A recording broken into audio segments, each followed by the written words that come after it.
முதல்வர் விஜயின் coat suit ரகசியம். அதன் பின்னணியில் இப்படி ஒரு குட்டி ஸ்டோரி இருக்கா?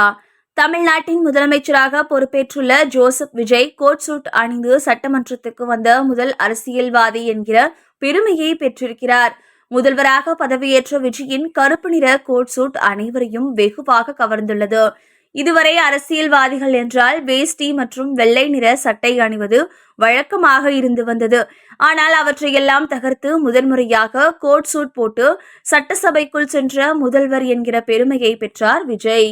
இந்த கோட் சூட் நம் நாட்டு உடை இல்லை, நம்முடைய பாரம்பரிய உடையான வேஷ்டி சட்டை அணிந்து விஜய் சட்டமன்றத்துக்கு செல்ல வேண்டும் என்கிற கமெண்ட்டுகளும் தொடர்ந்து வந்த வண்ணம் உள்ளன. ஆனால் விஜய் என் வழி தனி வழி என்பது போல கோட் சூட்டிலேயே பயணித்து வருகிறார். விஜயின் இந்த கோட் சூட் பற்றிய சுவாரஸ்ய பின்னணியை தற்போது பார்க்கலாம். பிரபல ஆடை வடிவமைப்பாளரான சபீர் அகமது தான் இந்த கோட் சூட்டை வடிவமைத்துள்ளாராம். நெல்சன் இயக்கத்தில் விஜய் நடித்த பீஸ்ட் படத்தின் தோற்றத்தை அடிப்படையாக கொண்டு இந்த கோட் சூட் உருவாக்கப்பட்டுள்ளதாக தகவல் வெளியாகியுள்ளது. கோட் நிறமாக கருப்பை தேர்வு செய்தது விஜய் தானாம். கருப்பு என்பது அதிகாரம், ஆளுமை மற்றும் தனித்துவத்தை பிரதிபலிக்கும் நிறம் என்பதால் அதை அவர் தேர்வு செய்துள்ளதாக கூறப்படுகிறது.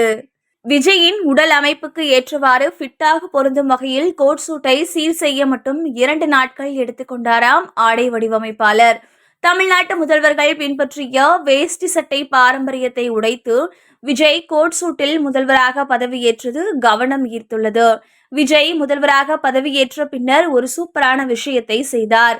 நேற்று தமிழ்நாட்டின் மூத்த அரசியல்வாதிகளான மு.க. ஸ்டாலின், வைகோ, அன்புமணி, சீமான் ஆகியோரது இல்லங்களுக்கு சென்று அவர்களிடம் ஆசி பெற்றார்.